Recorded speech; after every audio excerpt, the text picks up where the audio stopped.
29 pontos. Essa era a vantagem que os Spurs tinham no terceiro quarto. Caso você não tenha visto, vou te contar. Eles perderam o jogo. Simplesmente a maior virada da história da NBA aconteceu na noite de ontem. Então, se você perdeu, sinto muito, tá? Os Spurs começaram amassando o jogo, humilhando o Knicks na casa deles, lá no Madison Square Garden. E foi algo colossal, de verdade. Tipo, o Vassell acertou praticamente todos os arremessos de 3. De'Aaron Fox estava acertando.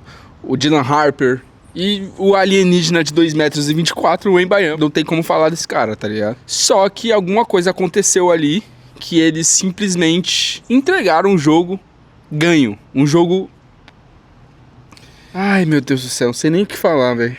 Eu separei alguns tópicos aqui pra gente passar do que aconteceu nesse jogo, que eu achei importante. Então, vamos lá. New York Knicks estava perdendo de 81-52 no terceiro quarto. Uma vantagem que, mano, nenhuma outra equipe conseguiu reverter um placar desse numa final, tá? O recorde anterior era de 24 pontos e foi do Celtics em 2008. Então, simplesmente, eles quebraram o recorde do maior virada de uma final da NBA. Mano, se você não assistiu o jogo, você não vai ter noção do que foi isso. Tipo, ver o Madison Square Garden simplesmente silenciado. Nas primeiras fileiras ali, tinha um monte de artistas. E eles estavam, tipo assim, com a cara de pânico. Vendo o time perder por praticamente 30 pontos. Então, tipo, no segundo tempo, quando encerrou o segundo quarto, os Spurs estavam com uma vantagem de, acho que de 27 pontos, se eu não me engano. E a volta no terceiro quarto foi surpreendente pros dois lados. Tipo, Nova York entendeu que eles estavam numa final, eles lembraram disso e começaram a jogar como um time finalista, como o time que eles se tornaram durante a campanha inteira deles. E o San Antonio simplesmente esqueceu como que era jogar basquete, pô. Teve uma sequência ali de 8 bolas de 3 com erros do lado do San Antonio Spurs. Tudo isso convertendo em pontos para os Knicks, sabe? Mas até a gente chegar nesse ponto foi um atropelo do San Antonio Spurs para cima do Knicks nos 2 primeiros quartos. Um dos maiores motivos para essa liderança absoluta dos Spurs nesses primeiros quartos foram o Victor Wembanyama. Teve uma cena icônica dele voltando para a defesa, tinha acabado de fazer um ataque, ele voltando para a defesa e fazendo assim um gesto pro Robinson, falando que tava na mente dele, ele até... Na leitura labial ali dá pra entender que ele fala isso. Tô na sua mente. E aí, 10 segundos depois, acho que nem isso, 5 segundos depois, o Robinson dá uma cotovelada nele e faz a falta de ataque. E aí ele derruba o Wembanyama e o Wembanyama no chão, fazendo assim, dando risada. Nesse momento, ele tinha entrado na mente de todos os nova-iorquinos. Nesse momento, eu juro pra vocês que eu tava assistindo o jogo e falei... gente, 2-2, vamos ter que resolver isso aí lá no Texas. Pra mim, ali o jogo já tinha acabado. E eu acho que para os jogadores do San Antonio também. Naquele momento ali já tinha acabado, já tinham vencido. Só que o basquete é uma caixinha de surpresa. Não só o basquete, né? Mas o esporte em si traz essas matemáticas absurdas. Mano, o San Antonio Spurs foi pro segundo tempo ali, pro terceiro quarto. Na hora do intervalo, eles estavam com 99% de chance de vitória. Mas aquele 1% de Nova York reacendeu e virou a série. Mas eu acho que toda virada tem um ponto ali que faz a mudança, sabe? Um momento que muda o rumo da partida, e esse momento foi quando o Wembanyama fez uma falta flagrante contra o Karl Anthony Towns. Eu tenho uma opinião sobre isso, parece que é uma passada de pano para o Wembanyama, mas eu não achei falta para ser flagrante, e eu vou explicar o porquê. Óbvio, a gente não sabe... O torcedor do New York vai falar que foi flagrante, o torcedor do Spurs vai falar que não foi, mas, sendo sincero, o que eu acho, tá? O Wembanyama, ele é muito grande, tá ligado? E eu acho que ele só foi tirar o braço. Eu acho que ele não foi na maldade. É foda, porque ele teve muitos casos aí de ser maldoso. Tipo, aquele caso dele com o Jalen Brunson no jogo 3... Ali, pra mim, foi falta flagrante e é isso, tá ligado? Nesse jogo eu não achei que foi, mas tudo bem. Tudo bem, a arbitragem tava meio complexa pra esse jogo também. Eu acho que faz parte do jogo esses momentos, sabe? Só que aí foi o ponto de virada, sabe? A virada de chave, que o Wembanyama faz a falta flagrante. Logo depois disso, os Knicks fazem uma corrida de 13 pontos. E então aquela vantagem de 29 pontos é diluída muito rápido. Mas tipo assim, foi muito rápido. Foi uma sequência muito rápida de erros do lado do San Antonio e de acertos do lado de New York. E foi merecimento total de Nova York. Os Spurs simplesmente esqueceram como era jogar basquete quando voltaram do terceiro quarto. Eu não sei o que aconteceu. Mas é isso, mano. Não tem o que falar. 3-1 New York. A gente vai ter que ver isso lá no Texas, como é que vai ser. Já é o segundo jogo que o New York ganha por causa de alguns erros cometidos do San Antonio Spurs em momentos muito cruciais. Óbvio, né? Pra um ganhar, o outro tem que perder e errar, consequentemente. Mas foram os dois jogos mais absurdos, que foi o jogo 2 e o jogo 4. Doideira. E aí a gente chega no último quarto, onde aconteceu uma sequência de erros do lado de San Antonio e uma sequência de acerto do lado do New York. Jalen Brunson entendeu que ele não precisava fazer cesta bonita, ele só precisava fazer cesta, e é o que ele estava fazendo. Ele estava fazendo o trabalho sujo de ir e fazer o que tem que ser feito. E aí a gente chega num ponto crucial do jogo, que é meio complexo, sabe?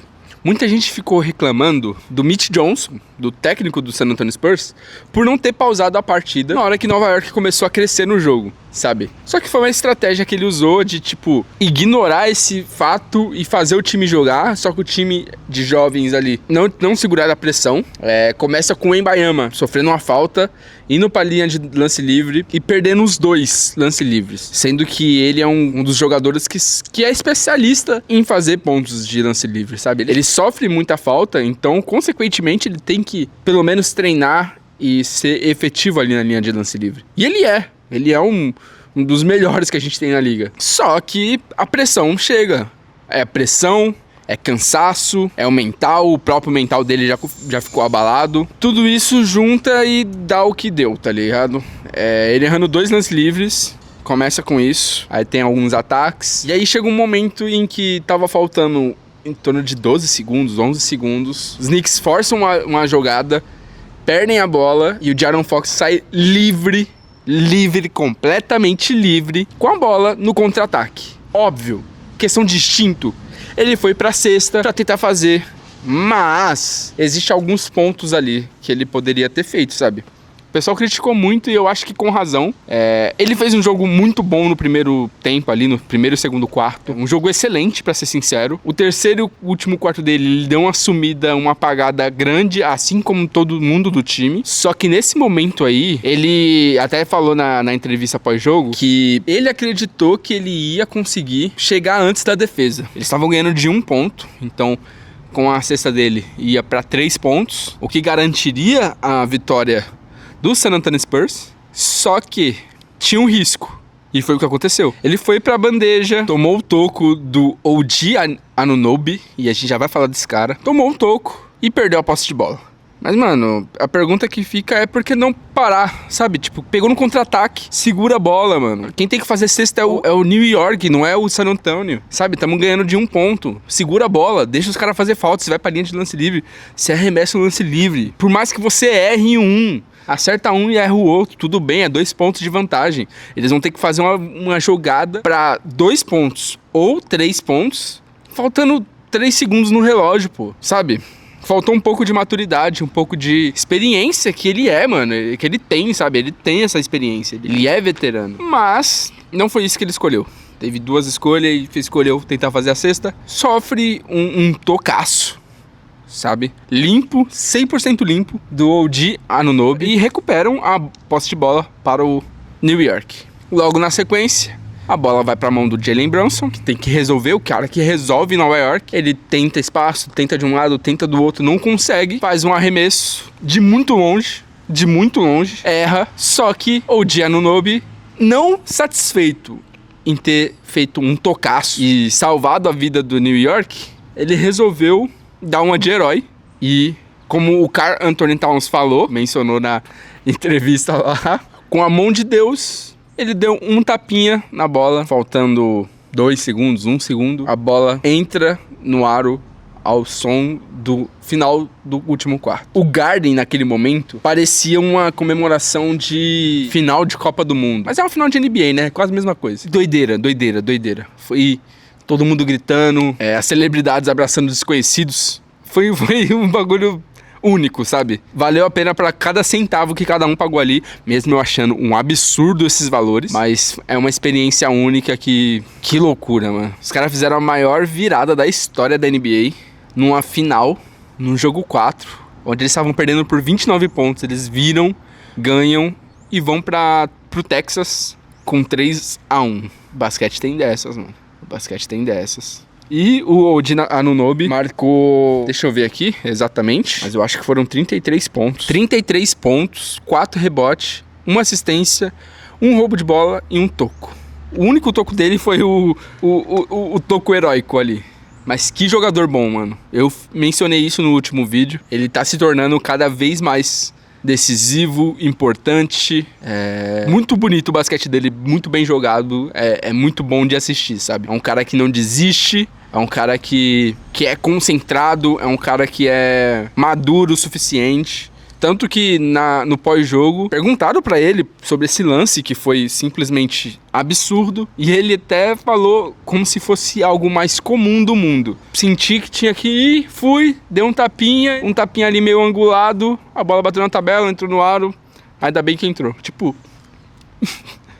é isso. Esse é o OG Anunoby. É um cara sensacional, que fez um jogo sensacional. E bom, depois dessa derrota, todo mundo ficou indignado, principalmente o pessoal que estava narrando, né, o pessoal da Fox Sports, mais especificamente o Charles Barkley, acho que é assim que pronuncia o nome dele. Ele não poupou palavras em rede nacional, ele simplesmente resumiu o time do Spurs em uma frase, que é: o time de basquete mais burro da história da civilização. Simplesmente isso, ele não poupou palavras. Eu não acho que seja burrice essa derrota, mas o que eu acho é que foi falta de experiência, sabe? É isso. Um lado temos o time experiente, do outro lado temos o time jovem. O time jovem corre, faz pontos, são bons, mas não consegue finalizar o jogo. E o time experiente, ao contrário, é resiliente, espera, o jogo só acaba quando acaba, e foi o que a gente viu.